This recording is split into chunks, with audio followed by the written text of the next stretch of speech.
Good morning friends, so welcome to the prelims booster session. आज का पहला topic है रेगुलेशन ऑफ आर्टिफिशियल इंटेलिजेंस। ये टॉपिक आपके गवर्नेंस के लिए इंपॉर्टेंट है। तो global partnership on artificial intelligence summit को एड्रेस करते हुए पीएम मोदी ने बोला है कि एक्सट्रीम कॉशन जो है हमें रखने की ज़रूरत है एआई को डिप्लॉय करते वक्त। तो इंडिया जो है वो fourth global partnership on artificial intelligence summit को जो है होस्ट कर रहा है। जो पिछली 3 समिट्स थी वो मॉन्ट्रियल, पेरिस और टोक्यो में हुई हैं। पीएम ने बोला है कि डीप फेक्स, साइबर सिक्योरिटी और साइबर टेररिज्म जैसे कंसर्न्स जो हैं वो अनचेक्ड जा रहे हैं। अगर टेररिस्ट ऑर्गेनाइजेशंस के पास एआई इनेबल्ड वेपन्स आ गए तो उसका बहुत बड़ा एक असर पड़ेगा ग्लोबल सिक्योरिटी पर। इंडिया जो है वो एआई मिशन लॉन्च करने वाला है ताकि स्टार्टअप्स और इनोवेटर्स उसका फ़ायदा उठा सकें। और उन्होंने बोला कि एथिकल यूज़ होना चाहिए एआई का, जो कि एक ग्लोबल फ्रेमवर्क में हमारा गाइडिंग प्रिंसिपल होना चाहिए। इकोनॉमिक ग्रोथ का एक बहुत बड़ा ड्राइवर बन सकता है एआई, और उससे जो है इक्वालिटी और सोशल जस्टिस जो है वो लाया जा सकता है। ठीक है। तो global partnership on artificial intelligence summit जो है वो एक इंटरनेशनल इनिशिएटिव 2020 में स्टार्ट हुआ था, जिससे कि थ्योरी और प्रैक्टिस के बीच में जो गैप है एआई से रिलेटेड उसको कम करने की कोशिश की जा रही है। और एक्सपर्टीज़ और जो है जो एक्सपर्ट्स होते हैं उनकी एक तरह से ये डिस्कशन का फोरम बन चुका है। फाउंडिंग मेंबर्स जो हैं इसके, उसमें इंडिया भी है। 28 मेंबर्स इसके फाउंडिंग मेंबर्स हैं और ईयू भी इसी का जो है वो मेंबर है। ठीक है। आर्टिफिशियल इंटेलिजेंस जो है वो एक कंप्यूटर की या रोबोट की ability to think like humans और एक्ट लाइक ह्यूमंस होती है। ठीक है। एआई की जो एल्गोरिदम्स होते हैं वो लार्ज डेटा सेट्स पर ट्रेन किए जाते हैं। क्या ऑफ कोर्स एआई को रेगुलेट करना चाहिए before it's too late? Of course privacy, bias और डिस्क्रिमिनेशन जैसे 3 की इश्यूज जो है वो हमारे सामने आए हैं आर्टिफिशियल इंटेलिजेंस से रिलेटेड। लेकिन गवर्नमेंट्स के पास अभी तक कोई पॉलिसी टूल्स नहीं है एआई की डेवलपमेंट को रोकने के। एआई को जो है रेगुलेट करना चाहिए ताकि एंटिटीज़ जो हैं जो इस टेक्नोलॉजी का यूज़ कर रही हैं वो रिस्पॉन्सिबल हो सकें और अकाउंटेबल होने कर सकें जो वो किस तरह से इसका यूज़ करती हैं। बेनिफिट जो हैं वो ज़्यादा हैं एज़ कम्पेयर टू लॉसेस। अगर आप बहुत ज़्यादा रेगुलेट करोगे तो ऑफ कोर्स इसकी टेक्नोलॉजिकल ग्रोथ रुक जाएगी, कंपटीशन जो है वो थोड़ा सप्रेस हो जाएगा। लेकिन जो है वो लार्जर पिक्चर में अगर हम देखें तो हम अगर मीनिंगफुल डायलॉग करें कंट्रीज़ के साथ तो हम जो है मोर फोकस्ड में मोर एआई फोकस्ड रेगुलेशंस ला सकते हैं। ठीक है। नेक्स्ट हम टॉपिक देखते हैं appointment of election commission of India. Polity के लिए टॉपिक इंपॉर्टेंट है। राज्यसभा ने एक बिल पास किया है जिससे कि इलेक्शन कमीशन ऑफ इंडिया की जो है अपॉइंटमेंट होती है उसको रेगुलेट किया जा सकता है। तो जो चीफ इलेक्शन कमीशन है या जो 2 इलेक्शन कमिश्नर्स होते हैं उनको जजेस ऑफ द सुप्रीम कोर्ट के ही का ही स्टेटस रखा गया है उनको। इससे पिछला जो बिल था उसमें उनको जो है कैबिनेट सेक्रेटरी का ओहदा दिया गया था, के लेवल का ओहदा दिया गया था, लेकिन अब उसको रिप्लेस करके दोबारा से सुप्रीम कोर्ट के जजेस के लेवल का ही स्टेटस उनको दे दिया गया है। अब राज्यसभा में बिल पास हो गया है, अभी लोकसभा में जाएगा। ठीक है। तो इलेक्शन कमीशन ऑफ इंडिया आपको पता है article 324 of the constitution of India में इनका मेंशन है। और आर्टिकल 324 कहता है कि जो भी लॉ बनाएगी पार्लियामेंट उसके बेसिस पर जो है इनकी अपॉइंटमेंट्स हुआ करेंगी। लेकिन अभी तक कोई लॉ बना नहीं था, अब बनाया गया है। प्रेसिडेंट जो है वो अपॉइंटमेंट करते हैं यूनियन काउंसिल ऑफ मिनिस्टर्स के एडवाइस पर, headed by prime minister. But अब ये चेंज हो जाएगा। ऑफ कोर्स अभी भी ऐसे ही अपॉइंटमेंट होगी बट सिलेक्शन जो है वो थोड़ा उसमें चेंज होगा। कॉन्स्टिट्यूशन कहता है कि 6 साल का उनका टर्म होगा या फिर 65 ईयर्स जो भी मैक्सिमम होगा। ठीक है। और इलेक्शन कमिश्नर्स को जो है further appointment by the government के लिए बाहर नहीं किया गया है। अब सुप्रीम कोर्ट को अगर हम देखें कि इलेक्शन कमीशन के अपॉइंटमेंट पर उन्होंने जो है 5 जज कॉन्स्टिट्यूशन बेंच ने एक रूलिंग दी थी अभी रिसेंटली कि उनका जो है article 324 clause 2 of the constitution के अंडर जो है पार्लियामेंट को कहा गया था सुप्रीम कोर्ट द्वारा कि आप लॉ बनाओ ताकि इलेक्शन कमिश्नर्स और चीफ इलेक्शन कमिश्नर्स की जो है अपॉइंटमेंट या सिलेक्शन के बारे में जो है उस पूरे जो है क्राइटेरिया को आप रेगुलेट कर सको। और कोर्ट ने जो है यूनानिमसली डिसअप्रूव किया था जो present system of the central government है ईसी को अपॉइंट करने का। ठीक है। तो जब तक आप लॉ नहीं बनाओगे तब तक सुप्रीम कोर्ट ने कहा था कि prime minister, chief justice of India और लीडर ऑफ अपोजिशन जो है वो अपॉइंटमेंट्स किया करेंगे। ठीक है। अब जो ये बिल लाया गया है इसमें क्या प्रोविजंस हैं ये देख लेते हैं। तो जो चीफ जस्टिस ऑफ इंडिया का जो इंटरिम एक प्रोविजन था कि चीफ जस्टिस ऑफ इंडिया भी इसमें पार्टिसिपेट करेंगे, उसको रिमूव कर दिया गया है। अब चीफ जस्टिस ऑफ इंडिया की जगह एक कैबिनेट मिनिस्टर, जो कि प्राइम मिनिस्टर नॉमिनेट करेंगे, वो इस सिलेक्शन कमेटी में होंगे। लीडर ऑफ अपोजिशन भी होंगे ऑफ कोर्स लोकसभा के। अब जो इलेक्शन कमीशन ऑफ इंडिया है उसमें चीफ इलेक्शन ऑफ जो इलेक्शन कमीशन ऑफ इंडिया है उसमें चीफ इलेक्शन कमिश्नर और अदर इलेक्शन कमिश्नर्स होंगे, ठीक है, जिन्होंने कभी ना कभी गवर्नमेंट में सेक्रेटरी लेवल की पोजीशन जो है वो गवर्नमेंट ऑफ इंडिया में होल्ड की हो। अब प्रोसेस क्या होगा, पहले एक सर्च कमेटी होगी जो कि लॉ मिनिस्टर हेड करेंगे, वो कुछ नाम देंगे सिलेक्शन कमेटी को। सिलेक्शन कमेटी जो होगी वो प्राइम मिनिस्टर चेयर करेंगे, ठीक है। सिलेक्शन कमेटी के अंदर अपोजिशन पार्टी के जो लीडर हैं वो होंगे, एक कैबिनेट मिनिस्टर होंगे जो प्राइम मिनिस्टर जिनको नॉमिनेट करेंगे। ये सिलेक्शन कमेटी जो है किसी भी और पर्सन को भी जो है वो कंसिडर कर सकती है, ऐसा नहीं है कि सर्च कमेटी की रिकमेंडेशंस पर ही ये बाध्य है, ठीक है। टर्म्स और टर्न्योर वही सेम रखे गए हैं, 6 साल या 65 साल जो भी अर्लियर हो, और सुप्रीम कोर्ट के जज का उनको स्टेटस दे दिया गया है, ठीक है। सीईसी का जो रिमूवल है वो सुप्रीम कोर्ट के जज के ग्राउंड्स पे ही होगा, लेकिन इलेक्शन कमिश्नर जो हैं वो सीईसी के रिकमेंडेशन के बेसिस पर निकाले जा सकते हैं, ठीक है। क्रिटिसिज्म ये किया जा रहा है कि गवर्नमेंट जो है वो क्योंकि कैबिनेट मिनिस्टर को रख लिया गया है, तो गवर्नमेंट के पास हमेशा मेजॉरिटी रहेगी चॉइस ऑफ कैंडिडेट जो है वो सिलेक्ट करने के लिए, ठीक है। नेक्स्ट हम टॉपिक देखते हैं स्टोन हेंज। ये topic international relations, art and culture दोनों के लिए इंपॉर्टेंट है। तो यूके में कुछ एक्टिविस्ट्स हैं जो 2 माइल रोड टनल बनाने के जो है वो कंस्ट्रक्शन को जो है वो रोकने की कोशिश कर रहे हैं स्टोन हेंज के पास, जो कि गवर्नमेंट रोड बना रही है। स्टोन हेंज एक मैसिव स्टोन सर्कल मॉन्यूमेंट है जो सैलिसबरी प्लेन सदर्न इंग्लैंड में सिचुएटेड है। तो यूनेस्को वर्ल्ड हेरिटेज साइट है ये, ऑफ कोर्स यूनिवर्सल वैल्यू की, 1986 में इसको डिक्लेयर किया गया था। 5000 साल पुरानी है, 1000 साल इसको बनाने में लगे। जो इसके बिगर स्टोन्स हैं उनको सार्सन्स कहते हैं, जो स्मॉलर स्टोन्स हैं उनको ब्लू स्टोन्स कहते हैं। कोई डेफिनेट एविडेंस तो अवेलेबल नहीं है कि क्यों बनाया गया था, बट कहा जा रहा है, साइंटिस्ट ऐसा कहते हैं कि शायद इसको कैलेंडर की तरह यूज़ किया जाता था, फार्मिंग कैलेंडर की तरह। ओके, नेक्स्ट हम टॉपिक देखते हैं बाबल मंदाब स्ट्रेट। ये टॉपिक आपके इंटरनेशनल रिलेशंस के लिए इंपॉर्टेंट है। तो येमेन के जो हुथी हैं उन्होंने अभी सदर्न रेड सी में वेसल्स को टारगेट किया है बाबल मंदाब स्ट्रेट में। तो बाबल मंदाब स्ट्रेट जो है वो एक स्ट्रेट है नॉर्थ ईस्ट अरेबिया और अफ्रीका के बीच में, जो रेड सी को गल्फ ऑफ एदन और इंडियन ओशन के साथ कनेक्ट करता है। वर्ल्ड के मोस्ट इंपॉर्टेंट ट्रेड रूट्स में से एक है ये, बॉर्डर्ड बाय यमन है, और जिबूती एरिट्रिया जो है वो अफ्रीकन कोस्ट के पे इसको बॉर्डर करते हैं। रेड सी जो है एक सेमी क्लोज्ड इनक्लोज्ड इनलेट है, सिनाई पेनिनसुला और गल्फ ऑफ अकाबा को बाइफरकेट करता है गल्फ ऑफ सुएज के साथ। बॉर्डरिंग कंट्रीज़ यहाँ पर यमन, सऊदी अरेबिया हैं, और इजिप्ट नॉर्थ में है, और सूडान, एरिट्रिया, जिबूती जो है वो वेस्ट में है। नेक्स्ट हम टॉपिक देखते हैं कैसियोपिया ए। ये टॉपिक साइंस एंड टेक के लिए इंपॉर्टेंट है। तो नासा के जेम्स वेब स्पेस टेलीस्कोप ने एक स्टनिंग न्यू इमेज जो ऑफ अ स्टार जो है वो कैप्चर की है, जो कि सुपरनोवा रेमनेंट एस कैसियोपिया ए में सिचुएटेड है, ठीक है। तो कैसियोपिया एक रेमनेंट है मैसिव स्टार का, जो 340 साल पहले जो है एक्सप्लोड हो चुका है। ये यंगेस्ट रेमनेंट है of a massive star in are Galaxy. जो रेमनेंट्स हैं वो लगभग 11,000 लाइट ईयर्स अवे हैं हमारे अर्थ से, कॉन्स्टलेशन कैसियोपिया में। तो सुपरनोवा एक्सप्लोजन क्या होता है, जब कोई एक मैसिव स्टार एक्सप्लोड हो जाता है तो जो है ये उससे सुपरनोवा बनता है। और ये कैसे होता है, जब उसके कोर ऑफ द स्टार में जब कोई चेंज आना शुरू होता है। ये चेंज जो है वो कई तरह से हो सकता है। 2 तरह के सुपरनोवा होते हैं। पहला टाइप में क्या होता है, बाइनरी स्टार सिस्टम्स के सुपरनोवा होते हैं। दूसरा होता है सेकंड टाइप, जो जिसमें एक सिंगल स्टार ही जो है अपने लाइफ टाइम में अपनी एंड कर लेता है, ठीक है। पहले वाले में क्या होता है कि 2 स्टार्स जो है वो आपस में मिल जाते हैं, तो ऑफकोर्स उसकी वजह से जो है वो एक्सप्लोड हो जाते हैं। सेकंड टाइप में क्या होता है, एक सिंगल स्टार ही जो है अपने जब अपना end of the life time आ जाता है तो वो एक्सप्लोड हो जाता है, ठीक है।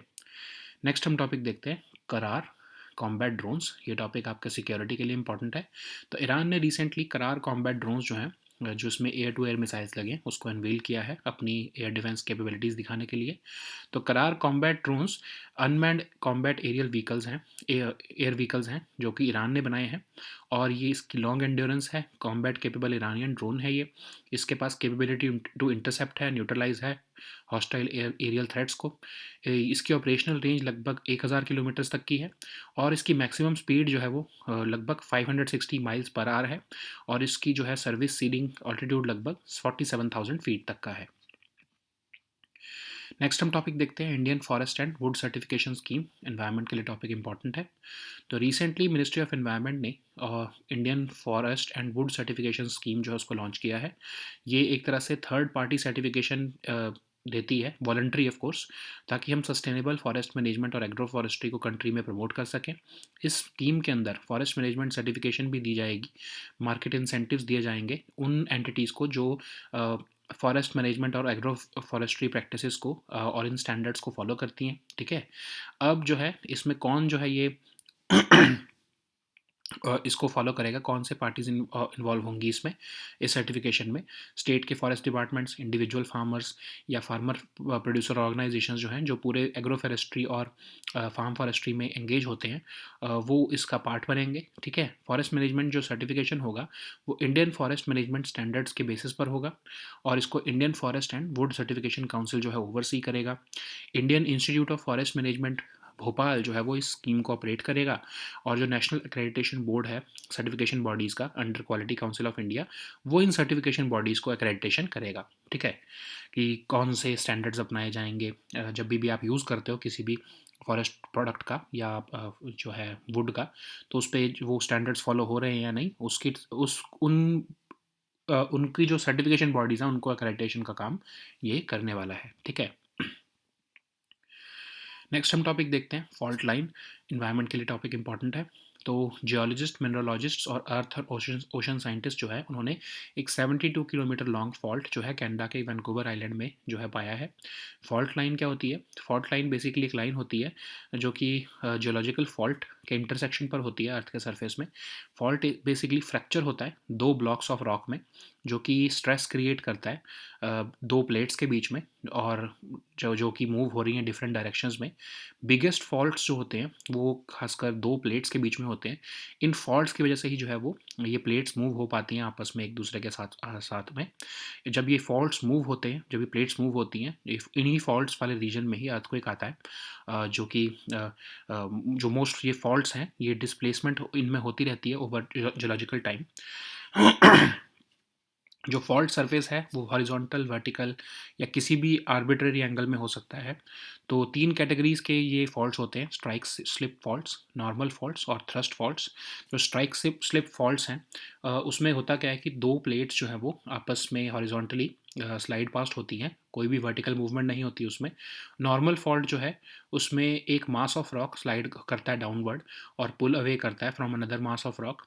रिवर्स फॉल्ट्स में क्या होता है कि जो है जो ब्लॉक ऑफ क्रस्ट है वो एक दूसरे के ऊपर जो है वो चढ़ जाते हैं। ठीक है, so now let us see all these topics in English.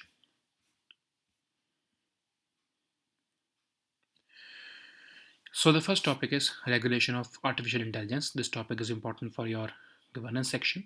So while addressing the Global Partnership on Artificial Intelligence Summit, the Prime Minister has said that there is a need to exercise extreme caution in the deployment of AI.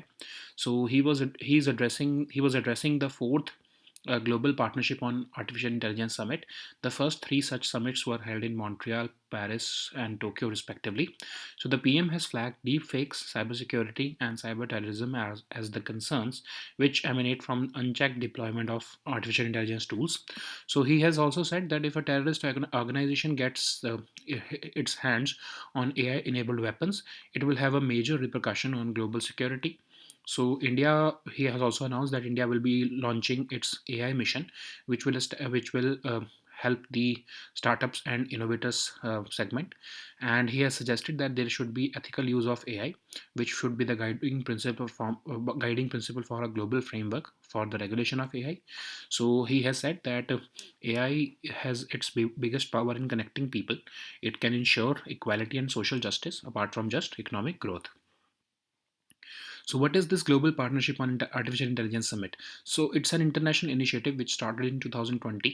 The aim is to bridge the gap between theory and practice on AI, and this brings together several experts from science industry, civil society, governments, international organizations, and academia to foster international cooperation over AI. The founding members of GPAI include India also. Apart from that, there are total 28 members along with EU. So what is artificial intelligence? It is the ability of a computer or a robot to do tasks which are done usually by humans because they require human intelligence and discernment.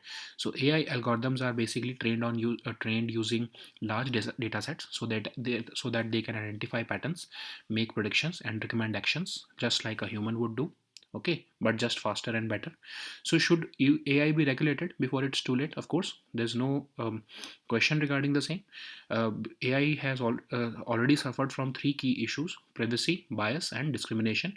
Currently, governments have not taken any policy tools to halt the work in AI development, but AI should be regulated so that entities who are using this technology should act responsible and are held accountable in case of any misdeed. So, what are the benefits of it? Benefits of regulating them. So, it would slow down the technological growth and suppress competition initially, but in the larger picture, we would be able to see that with meaningful dialogues with other countries, and if we go about a common international regulation of AI, it would be beneficial for AI itself. Okay. So the next topic is appointment of Election Commission of India. This topic is important for your polity section. So Rajya Sabha has recently passed a bill to regulate the appointment of Election Commission of India, and the bill has retained the status of the Chief Election Commission and the two election commissions on par with the judges of the Supreme Court. So this bill has been passed by Rajya Sabha and it would go now to the Lok Sabha. So we know that Election Commission of India is mentioned under the Article 324 of the Indian Constitution. So the Constitution does not lay down any specific legislative process, and it has left this matter to the Parliament of India. And it says that under Article 324 clause 2 that the appointment of CEC and ECs shall be subject to any provisions of the law made by the Parliament. So of course the President makes the appointment on the advice of Union Council of Ministers headed by the Prime Minister, and uh, these election commissioners have a tenure of 6 years or up to the age of 65 years. They are not even debarred from retiring from accepting any appointment by the government after retirement. Okay, so what is this matter? Why the Supreme Court had intervened? So Supreme Court was hearing a five-judge constitution bench was hearing a case that the EC should have a selection process similar to what is being followed in the case of director of CBI. So in March 2023, the court unanimously disapproved the present system of the central government appointing the election commission. So the court said that the parliament should make a law regarding the same, and until the parliament makes a law, the Supreme Court made an interim arrangement in which the selection was being done by Prime Minister, Chief Justice of India, and the leader of opposition. Okay, so now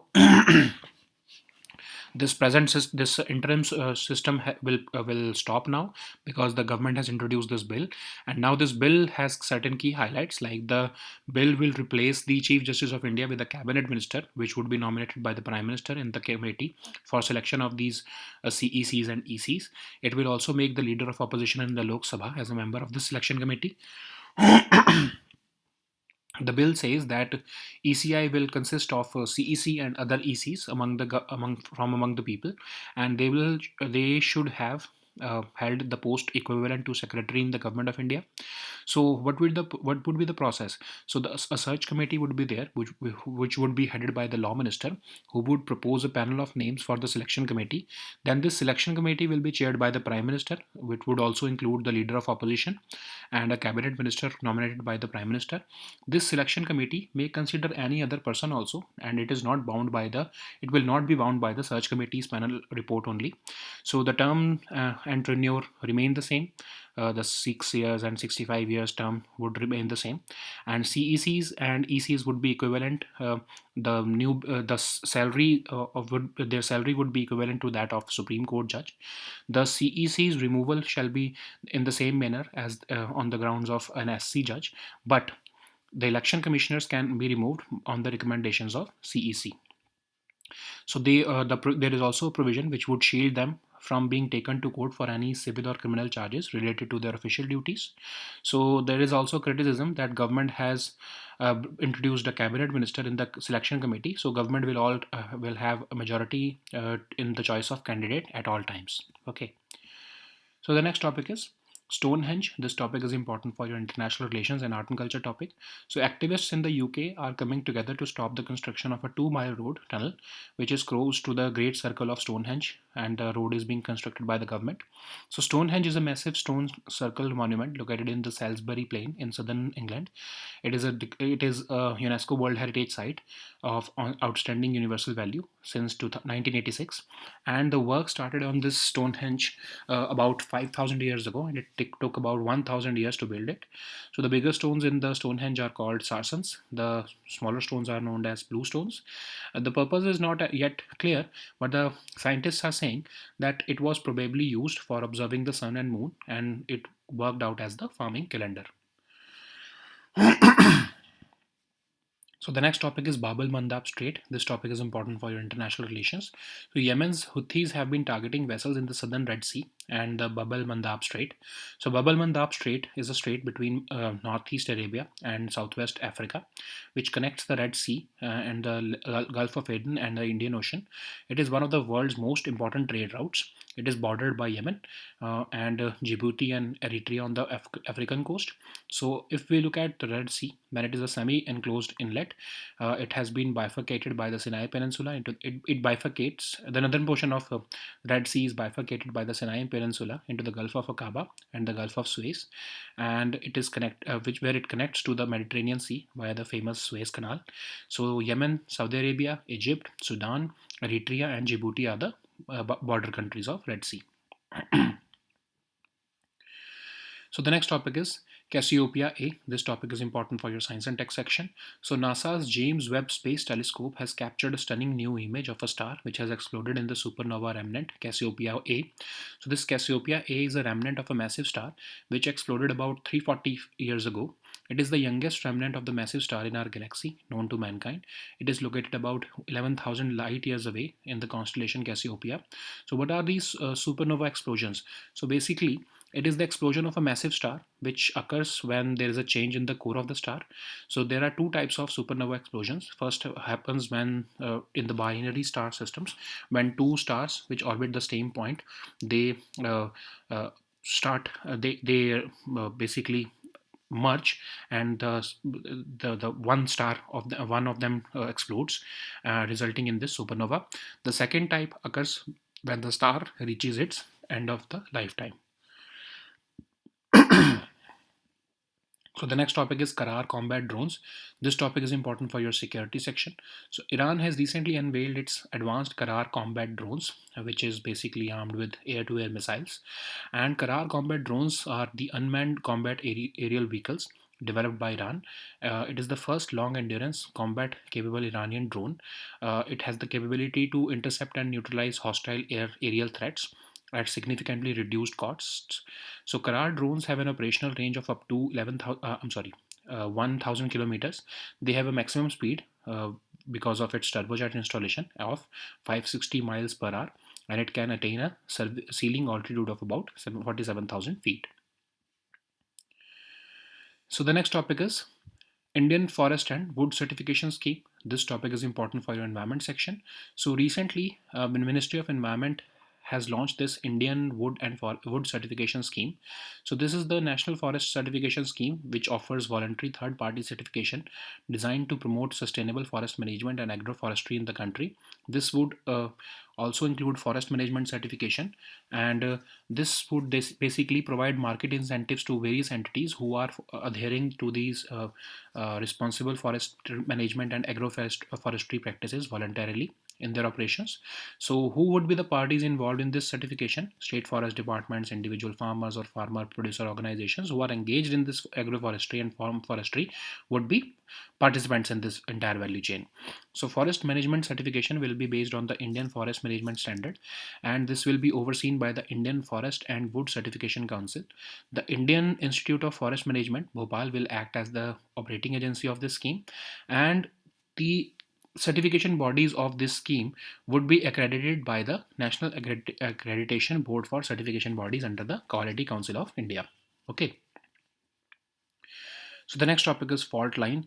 This topic is important for your environment section again. So a team of geologists, mineralogists, and earth and ocean scientists which are affiliated with the institutions of Canada, US, and France. They have recently discovered a 72-kilometer fault line on Canada's Vancouver Island. So what is the fault line? It's a line which is determined by the intersection of a geological fault and the Earth's surface. So a fault is basically a fracture between two blocks of rock or the plates.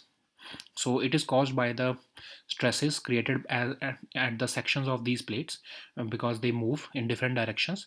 So the biggest faults mark the boundary between two plates. The faults allow the blocks to move relative to each other. This movement occurs rapidly in the form of an earthquake, and it may occur slowly also in the form of creep. So most faults produce repeated displacements over geological time, and these are the areas where earthquakes occur. So these faults surface can be horizontal, vertical, or some arbitrary angle. So there are three types of faults: strike slip faults, normal faults, and thrust faults. In strike slip fault, the two plates slide past each other horizontally with little to no vertical movement. In normal faults, one mass of rock slides downwards and pulls away from another mass of rock. In the reverse faults, which are also called the thrust faults, these blocks of rock or blocks of crust, they go on top of each other. Okay, so this involves upward movement as well as the downward movement also when the plates collide and buckle upwards. Okay, so these were our topics for today.